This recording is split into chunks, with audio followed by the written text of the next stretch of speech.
네, 안녕하세요. 네, 저는 구글 뉴럴 머신 트랜슬레이션 시스템이라는 현재 지금 그 구글 번역기를 치고 저희가 쓰는 그 구글 번역기에 쓰고 있는 번역 모델을 제가 번역 모델에 대한 논문을 발표를 하려고 합니다.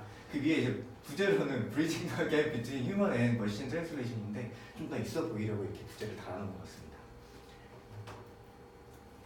네, 그래서 그 구글 번역기 모델에 대한 거고 이제 앱스트랙트를 제가 말을 하려고 하는데 일단 여기에 나오는 용어들이 일단 다 생소할 거예요. 여러분들이 안 생소한 사람들도 있고 생소한 사람들도 있는데 그게 중요한 게 아니고 그거에 대한 용어들도 제가 다 설명을 드릴 거고 그러면서 이 앱스트랙트를 다시 한번 살펴볼 겁니다. 이 앱스트랙트 자체가 이 모델에 대한 전체적인 설명이기 때문에 먼저 보자면은 앱스트랙트 첫 번째 보자면 NMT는 end-to-end 러닝 방식으로 기존의 프레스 베이스의 번역 시스템의 약점들을 극복했다라고 했는데 NMT도 정확히 뭔지 모르겠고 end-to-end 러닝 방식도 뭔지 모르겠고 프레스 베이스드 번역 시스템이 뭔지도 모르겠어요. 그러면 이것들을 먼저 살펴봅시다. 이게 뭔지. 그걸 알려면 일단 기계 번역이 뭔지 알아야 돼요. 머신 트랜슬레이션이 뭔지. 뭐냐면 이게 사람이 통역을 해주는 게 아니고 기계가 이제 어떤 언어를 다른 언어 특정으로 번역을 시켜주는 건데 월드 베이스드 모델은 한 단어 자체를 어토믹한 유닛으로 보는 거예요. 그게 무엇이냐면 쪼갤 수 없는 어토믹이 쪼갤 수 없는 원자인데 쪼갤 수 없는 단위로 인식을 하고 번역을 하는 겁니다. 그 말은 우리가 사전 보듯이 어떤 한 단어를 한 단어로 그대로 번역하는 거예요. 그거를 기계 번역에 그대로 이용한 거고 프레이즈 베이스드 모델 그 다음으로 나오는 구 단위 번역 모델은 구 단위로 쪼갤 수 없는 유닛으로 보고 번역을 하는 거예요. 그래서 그 단위 번역을 한 다음에 그거를 그 해당 바뀌는 언어의 문법 순에 따라 재정렬하는 방식이 프레스 베이스 모델이에요.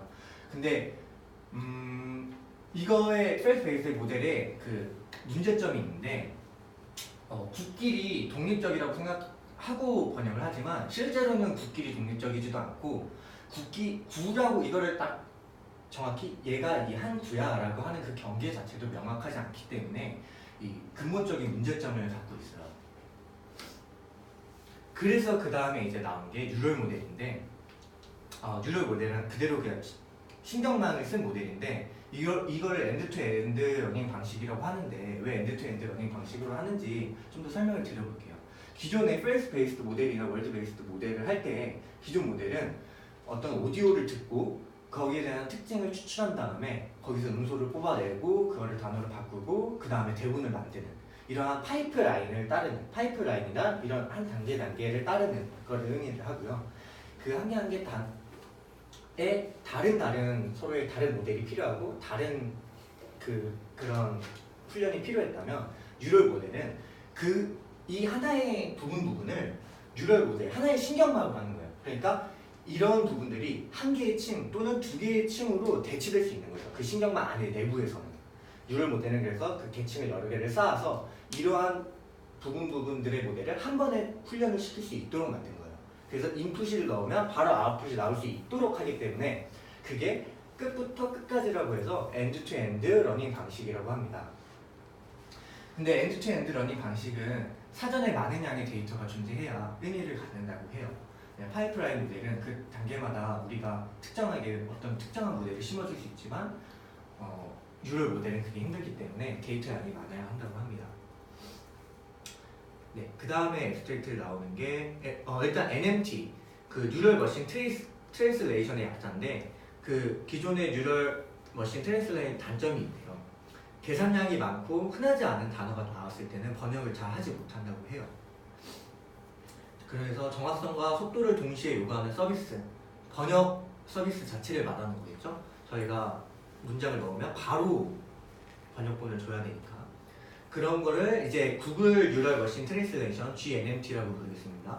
그거는 이제 병렬성을 향상을 시켜서 학습 시간을 감소를 시켰어요.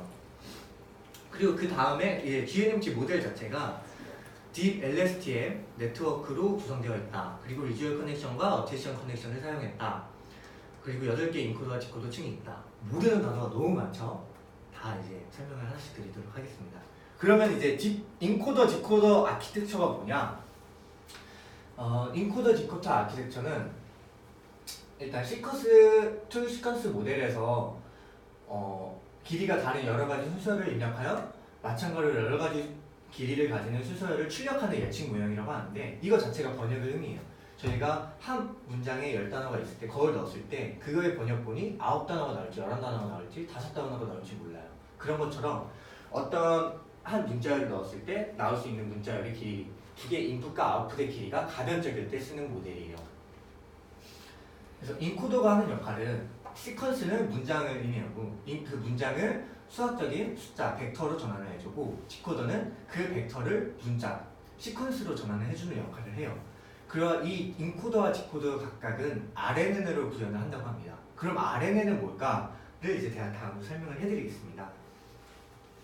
RNN은 Recurrent Neural Network라고 하는데요. 저게 이제 순환적 구조를 띠는 뉴럴 신경망이에요. 인공신경망인데 그게 뭐냐?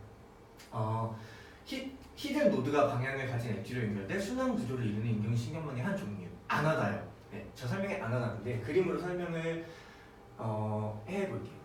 일단 그 전에 저기 음성, 문자 등 순차적으로 데이터 처리에 적합한 모델이라고 하는데 저것도 왜 순차적으로 등장하는 데이터 처리 적합한 모델인지 좀 더 이해가 가도록 한번 설명을 드려보도록 하겠습니다. 이쪽 잘 안 보이지만 이쪽 모델을 보면 이 빨간색 박스가 인풋 모델이고 파란색이 이제 아웃풋 출력의 단위 하나하나예요. 그리고 이 초록색이 히든 스테이트예요. 기존의 인공신경망은 어땠냐면 이 인풋을 넣었으면 이쪽을 한 개의 층으로 이쪽에 한 개의 층이 계산이 다 되면 그 다음 단계의 계층을 이제 계산할 수 있고 그 계층을 계산을 다 하면 그 다음 계층으로 넘어가는 식으로 계산이 진행되었어요. 그래서 인공신경망은 그 계층마다 이제 계산을 차례대로 해줘야 됐었죠. 하지만 RNN 같은 경우에는 현재 보면 현재 이 인풋에 대해서 이 아웃풋이 있어야 그 다음 아웃풋을 계산할 수 있어요. 그 다음 히든 스테이트 계산할 수 있어요. 그래서 계산 순서가 인풋을 이렇게 3개 넣었을 때 왼쪽 초록색이 가장 먼저 계산이 되고 그 다음에 얘가 계산이 되고 이 친구가 계산이 되는 거예요. 그러면 이런 모델 같은 걸 봤을 때 여러 개의 가변적인 모델로 봤을 때는 인풋은 동시에 넣었지만 아웃풋은 하나씩 출력되는 걸 볼 수 있죠. 이런 거를 통해서 그리고 히든 스테이터도 그 시간의 순서에 따라서 조금씩 발전을 하는 걸 알 수 있어요. 이 이전 단계의 값을 어느 정도 차이내서 쓰고 이 이전 단계의 값을 어느 정도 차이내서 쓰기 때문에 그래서 이것이 시간에 따라서 아웃풋이나 히든 스테이트가 영향을 받는다는 걸 알 수 있죠. 그래서 이게 시간이 종속적인 모델이고 그렇기 때문에 음성, 문자 등 순차적으로 등장하는 데이터 처리에 적합한 모델인 겁니다. 이게 그 모델 자체를 보여주는 거고 네. RNN의 장점은 이제 인풋하고 아웃풋을 받아들일 수 있는 그 크기가 자유롭다는 게 RNN의 가장 큰 장점입니다.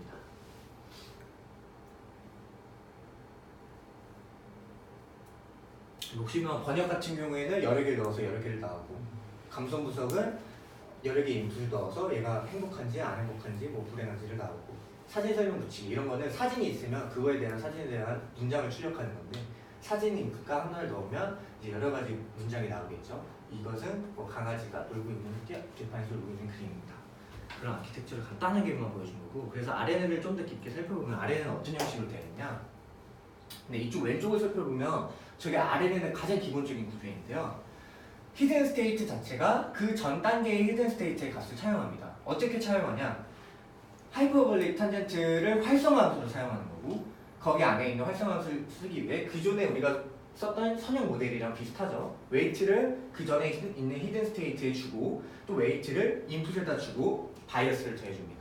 이러한 선형식의 값에 활성화함수를 더해준 것을 이제 HT라는 것을 두고 마지막 아웃풋 출력은 여기에다가도 웨이트를 하고 바이어스를 하나 더 준 것이 최종 출력이 됩니다. 그래서 이런 거를 어떻게 쓰나가 이제 오른쪽에 있는 모델로 예시를 들어볼 수 있는데요. 현재 이거는 헬로를 위한 모델인데 해를 쳤을 때 자연스럽게 O가 자동으로 출력하도록 하는 모델을 바꾼 거예요. 그래서 HELO라는 것을 원하는 인코딩으로 저희가 줬어요. H 여기 두 번째가 ELO 가장 미치고 그다음 맨 마지막은 O가 와야겠죠. 헬로우를 저희는 출력하는 모델을 만들려고 하니까 그거에 대한 거를 이제 히든 레이어를 이렇게 값을 웨이트를 준 거예요. 이거는 지금 임의적인 거예요. 아직 학습 전이기 때문에 저 웨이트 값이고 네, 이 값을 준 거고 이제 이 값을 통해 그대로 저 모델을 통해 학습을 해서 나온 값이 이건데, 여기서 보시면 초록색 값이 이제 원래 나와야 하는 값이고, 이게 그냥 저희가 추론을 통해서 나온 이 값인데, 정답은 h 다음에 2가 나와야 되지만 실제로는 5가 가장 값이 컸잖아요. 그래서 이 숫자를 값을 기반으로 학습을 시키는 거죠. 어떻게 소프트맥스랑 크로스 엔트로피를 통해서 얘를 가장 높여주려고 노력을 하는 거예요. 그런 식으로 이제 모델을 진행하는 거고, 네, 순차적으로 그게 진행이 되고 있다라는 걸 보시면 되겠습니다. 중간중간에 의문점이나 질문이 있는 거는 바로 얘기를 해주시면 좋을 것 같아요. 이거는 현재 순전파, 역전파의 개념을 알고 있다고 설명을 가정을 하고 할 건데, 혹시 모르니까 한 번만 더 설명을 드리면, 저희가 추론할 때 h 다음에 2가 나오고 2 다음에 l이 나오고 l 다음에 l이 나오고 l 다음에 5가 나오는 거를 학습을 할 때, 저희가 인풋 값을 딱 넣었을 때 이런 출력 값을 계산하는 게 순전파예요. 그 역전파는 뭐냐? 역전파는 얘네들이 이제 학습시킬 거잖아요. 저희가 이 값이 가장 높게 나와야 되는데, 초록색 정답값이 실제로는 그렇게 나오지 않았으니까 얘 값을 가장 높게 하고 얘 값을 웨이트 값을 줄이려고, 이 웨이트 값을 변함을 통해 얘 값을 줄이려고 만들 건데, 그거를 어떤 방식으로 하냐면 저희는 다 역전파를 통해서 해요. 왜냐면 역전파가 구현도 쉽고 훨씬 더 빨라요. 컴퓨터가 계산할 때. 역전파는 어떤 방식으로 진행이 되냐면, 그 저희 코스트 펑션에다가 그 편미분을 다 하나씩 해서 있는 웨이트 값에다가 편미분을 다 하나씩 해줘서 그 편미분에 대한 기울기를 구하고, 그 기울기를 그 기울기에 대한 거에다가 하이퍼 파라미터 값을 곱해준 거를 빼줌으로써 최소값에 도달하려고 노력을 하는데, 그 과정의 편미분을 하는 방식을 해석학적으로 편미분하는 게 컴퓨터한테는 쉽지 않으니까 계산 그래프라는 것을 사용해서 그 편미분 값을 구하려고 하는 거예요. 합성곱에 대한 특성을 이용해서 이제 그 편미분 값을 쉽게 컴퓨터도 이해할 수 있게 해준 건데, 엄청 간단해요. 실제 복잡해 보지만 엄청 간단해요. 여기 옆에 왼쪽에 보이시면 x, y 곱수에 대한 것을 x에 대해 편미분을 하면 y 값만 나오고, y 값에 대한 편미분을 하면은 x 값만 나오겠죠. 그래서 여기 지나갈 때 더하기에 대한 걸 편미분하면 1이 나와요. 이 합성곱을 이용해서 더하기에 대한 것을 편미분을 하면 자기 값이 그대로 편미분하는 값이 그대로 똑같이 나오고, 곱하기 같은 경우에는 편미분을 했을 때 이 웨이트에 대한 거에 대한 반대쪽이 이제 웨이트에 대한 곱수로 나오고, x에 대한 편미분을 하면 y 곱한 것이 나오니까 이 y에 대한 거 편미분을 하면 이제 반대쪽에는 이 ht를 곱한 그 편미분식이 나오고, 서로 반대쪽에 있는 거를 곱해주는 게 점점 뒤로 가면서 되는 거예요. 그게 이제 최종적인 편미분 값이에요. 이 yt에 대한 저 xt, 웨이트 xh에 대한 편미분 값이 실제로는 이렇게 하나씩 편미분해서 최종적으로 나오는 식이 이런 거예요.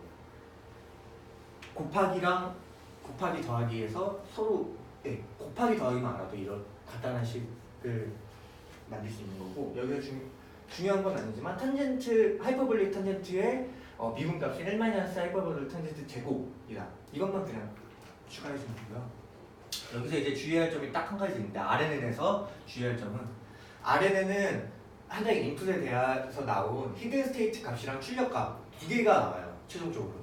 그래서 이 최종적으로 이 탄젠트 하이퍼볼릭에 나올 수 있는 값이 두 개에서 나오기 때문에 이 HT 값이랑 여기서 나온 값을 더해줘야 된다는, 여기서 더해줘야 된다는 그런 주의점이 있습니다.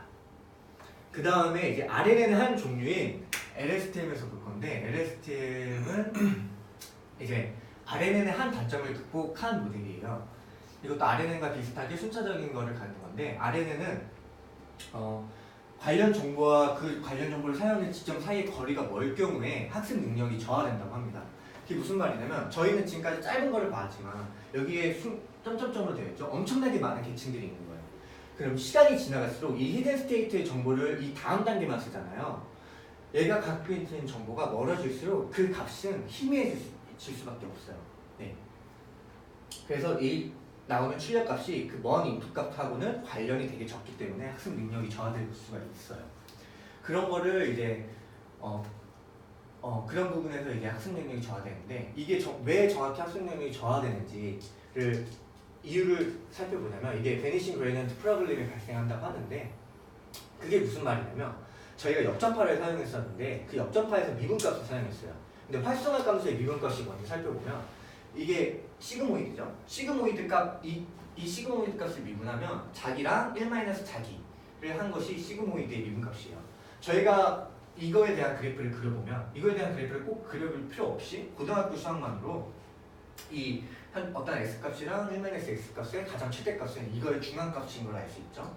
얘의 중앙값은 이제 2분의 1인 걸 알 수 있고 그래서 가장 최대값이 4분의 1이 나올 수 있는 걸 알 수 있어요. 그리고 이 아래에 있는 게 이제 하이퍼볼릭 탄젠트 함수인데 하이퍼볼릭 탄젠트는 시그모이드랑 완전 똑같지는 않지만 기울기는 서로 다르지만 그 비슷한 모양을 갖고 있고 다 차이점이 있다면 범위가 시그모이드는 0부터 1이라면 하이퍼볼릭 탄젠트는 -1부터 1이라는 거. 그거에 대한 미분값도 현재 아래와 같은 시그모이드의 미분값 그래프하고 비슷하게 나오죠. 얘는 최대값이 1인 거. 얘네 둘의 단점이 뭐냐면 값이 절대값 x의 값이 5 정도가 넘어가게 되면 기울기 값이 거의 0에 수렴을 하게 돼요. 그렇게 되면 그게 무슨 문제가 있냐? 역전파 때 이거를 곱해줄 거잖아요. 그러면 여기서 활성함수가 한 번씩 쓰이는데 활성함수를 역전파 때 한 번씩 곱해주다 보면 계속 뭐 가장 높은 4분의 1이라 쳐도 4분의 1 곱하기 4분의 1 곱하기 이러다 보면 그 그레디언트 자체의 값이 계속 줄어드는 거예요. 그러한 문제를 이제 베니싱 그레디언트 프로블럼이라고 합니다. 그거랑 반대로 이게 폭발적으로 양수 1이 넘어간 2, 3 이런 숫자로 넘어가게 되면 그런 거는 베니싱이 아니고 익스플로딩 그레디언트 프로블럼이라고 합니다. 여러분. 그렇기 때문에 이런 베니싱 그레디언트 프로블럼이 발생할 수 있습니다. 활성함수로 시그모이드를 쓰기 때문에. 그래서 요새 렐루 모델을 사용합니다. 렐루는 미분값이 1이죠. 아무리 역전파를 많이 시켜도 값이 사라질 일이 없는 거예요. 네. LSTM에 대한 아키텍처를 살펴보면 너무 어렵게 받아들이지 않으셔도 돼요. 일단 LSTM은 RNN의 히든 스테이트에 셀 스테이트를 추가한 구조라고 하는데 셀 스테이트가 뭐냐면 이게 위쪽이 RNN이에요. 자기 활성함수를 그 이전에 히든 스테이트에서 받아오고 자기 인풋값을 출력한 것에 대해서 아웃풋을 만들었다면 LSTM 같은 경우에는 히든 스테이트에서 그대로도 갈 수 있게 만든 거예요. 그 다음으로.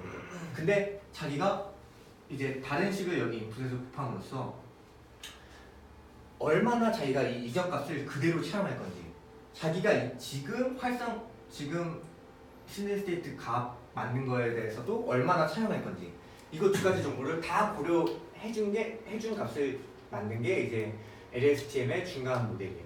그래서 이게 히든 스테이트를 구하는 식인데 이것도 어려운 게 아니라 다 똑같은 식이죠. 아까 그 히든 스테이트 구하는 값인데 거기다 시그모이드를 씌운 거예요. 왜 시그모이드를 씌우냐면 시그모이드 값은 0부터 1 사이기 때문에 과거 정보를 얼마나 잊을 거냐라는 값을 알 수 있죠.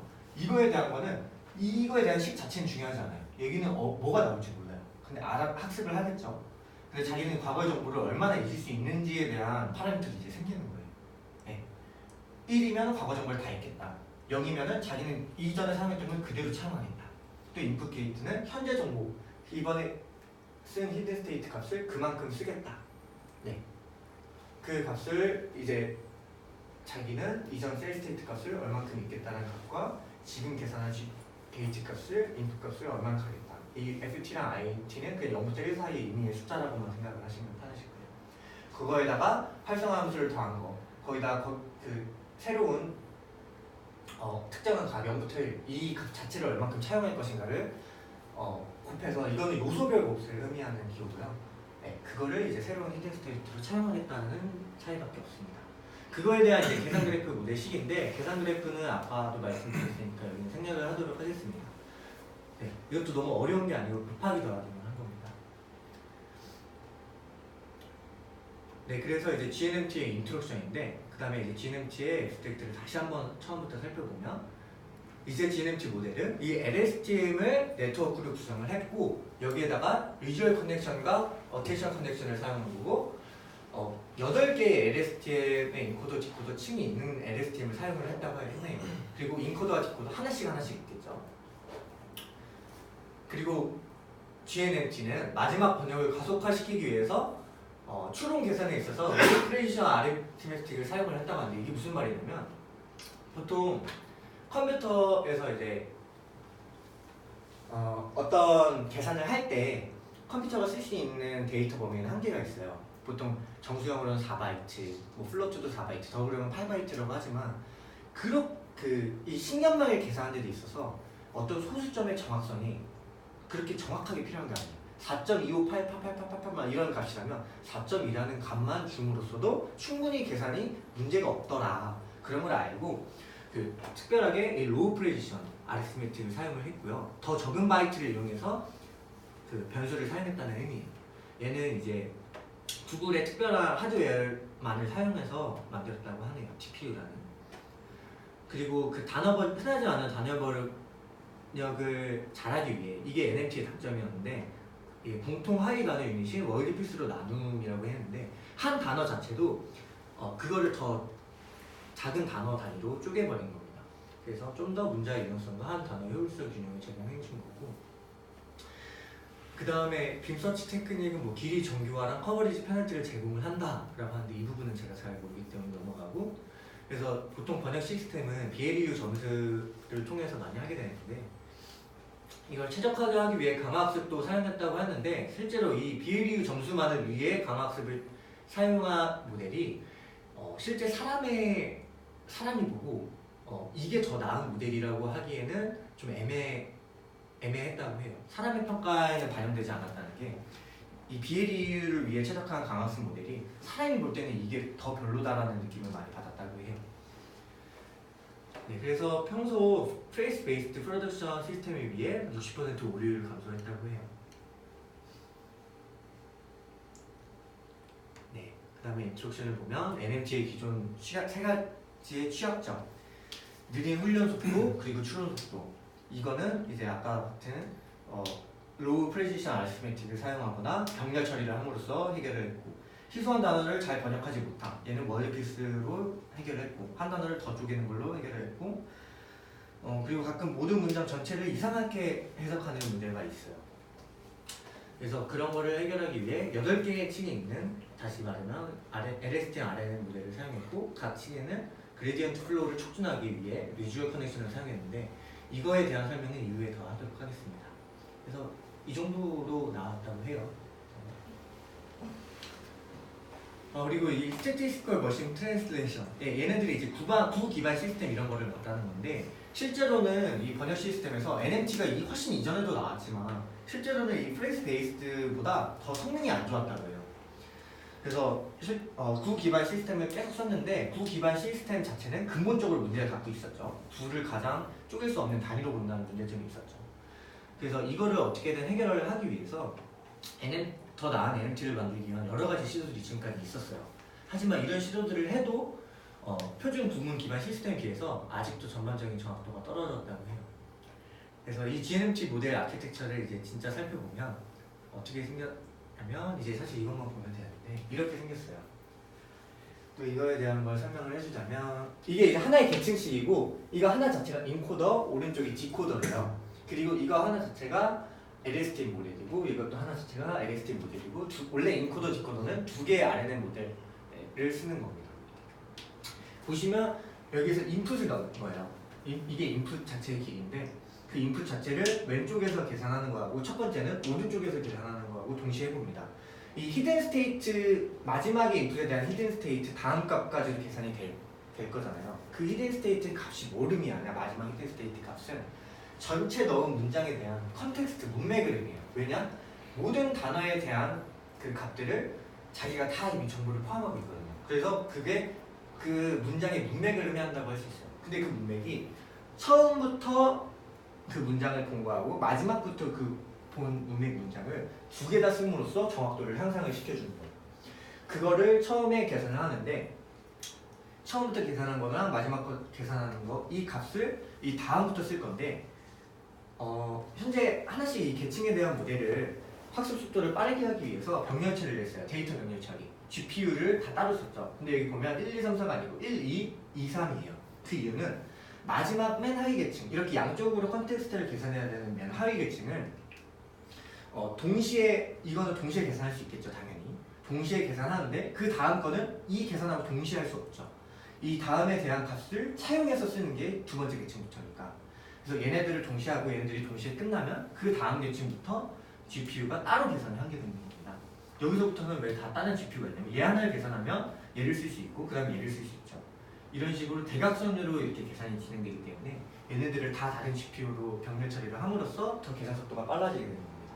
그래서 벡터 값이 나오게 되면 그 벡터 값을 이 디코더의 인풋으로 주고 어텐션의 개념이 정확하지가 않은데 어텐션은 이 어떤 문장에 이렇게 바로 옆에 대한 그 개념들만 쓰는 게 아니고 어떤 목적어는 어떤 주어에 더 목적을 둘 수도 있고 어떤 주어는 어떤 뭐 부사에 더 목적을 멀리 떠주는 부사에 목적을 둘 수 있는데 그거를 임의로 어떤 부분이 더 중요하다고 생각하는 거를 어텐션에 대해 알려주고 얘네에 대한 값을 이 디코더 계층에다가 뿌려주는 겁니다. 그래서 이러한 디코더 계층이 이제 벡터 계산을 완료를 하고 소프트 MX로 어떤 단어의 확률이 잘 있다. 그래서 얘네들을 나중에 보여줘서 문장을 만드는 게 이 모델 전체 치킨 아키텍처의 구조입니다. 그래서 8개의 GPU를 쓰고 있습니다. 그리고 리지얼 커넥션은 이것도 엄청 중요한 건데 이 LSTM의 층을 더 깊게 쌓는 것은 당연히 그 인공신경망의 층을 깊게 쌓는 것은 정확성 향상에 도움이 되겠죠. 하지만 단순히 깊게 쌓으면 계산할 양이 많아지니까 훈련하는데 되게 느려지고 어려움이 있습니다. 그리고 층을 깊게 쌓으면 그레디언트 베니싱 문제가 다 생길 수 있고요. 그래서 큰 4개의 층일 때는 잘 작동하지만 그 이상에는 잘 작동하지 않는데 이를 비주얼 커넥션으로 단점을 보완했습니다. 그래서 그레디언트 플로우를 향상시킨다는 게 어떤 의미냐면 제가 기존에 이 코스트 펑션에 대해서 한번 계산하고 이 어떤 알파에다가 그만큼 곱한 거에서 내려가고 이랬는데 이만큼의 자체가 이제 그레디언트 플로우입니다. 네, 얘가 자꾸 줄어드니까 얘를 줄어들지 않게 하기 위해서 리주얼 커넥션을 쓰는 겁니다. 이 리주얼 커넥션이 뭐냐? 단순하게 저희가 봤던 게 이 값을 히든 스테이트 통해 얘를 갱신하고 그 다음에 얘를 갱신했었지만 이 인풋 자체를 그 다음 인풋에다가 그대로 더해주는 값도 여기다 하나 더 추가해주는 겁니다. 자기 값 온전히가 그 다음 스테이트로 넘어가는 값도 추가해줌으로써 더 아래에 있던 값이 그냥 올라감으로써 그 값이 사라지지 않는 효과를 볼 수 있습니다. 그래서 이 LSTM 쉘도 보면 이것도 너무 어렵게 받아들이지 마시고 그냥 여기에 대한 스테이트 값, 웨이트 값, 입력 값, 그리고 셀 스테이트 값, 메모리 값인데 여기에다가 다른 점이 보면은 자기 값을 그대로 더한 게 이 리주얼 커넥션은 추가가 됐다. 이 다음 입력 값이 그 이전의 입력 값을 그대로 주는 값이 추가만 됐다는 것만 아시면 될 것 같습니다. 이건 아까 설명드린 처음에 왜 양방향으로 계산하는 거에 대한 거를 얘기하는 거고요. 그리고 처음에 양방향을 계산하고 그 양방향을 계산한 거에 대해서 이 다음 계층에서 동시에 쓴다는 거, 컴팩트 합해가지고 동시에 쓴다는 거를 말씀을 드린 겁니다. 네, 그래서 병렬 처리를 해서 GPU를 따로 쏘면서 병렬 처리를 썼다는 거를 강조를 여기서는 했고요. 이걸 통해서 학습 속도를 향상시켰다. 병렬 처리할 때는 모델 자체를 여러 개를 만들어주는 모델 병렬 처리하고 데이터를 동시에 쓸 수 있게 하는 모델 데이터 병렬 처리를 모두 사용을 했다 라는 걸 알 수 있고, 예, 각 모델은 이제 그 쓰는 그 학습 그 그레디언트 디센트 방법으로는 아담하고 그 소피스티케이티드 그레디언트 디센트를 사용했다. 이거에 대한 거는 설명을 생각을 하도록 하겠습니다. 그레디언트 디센트의 여러 가지 방법들 중에 하나입니다. 그리고 세그멘테이션 어프로치, 이거는 이제 월드피스로 나누겠다는 방법을 여기서는 사용을 했고요. 그렇다고 해서 정확성을 향상시켰다고 하는데 이게 무슨 말이냐면 단어 하나 자체도 여러 가지 단어 두 개로 쪼개는 겁니다. 여기랑 여기 J랑 H를 떨어 있고 네, 그것도 두 개씩 쪼개는 거예요. 한 단어 자체도 쪼개므로써 그 한 단어 자체에 대한 것도 번역도 유연성을 갖게 되는 거고, 그 저렇게 쪼개고 나면 이 FE 쪼개고 난 단어가 한 단어인지를 모르니까 이렇게 쪼개고 나면 얘네 둘이 한 단어인지를 모르니까 어떤 게 한 단어인 거를 알기 위해서 한 단어 앞에는 이 언더바를 추가해 줄 거예요.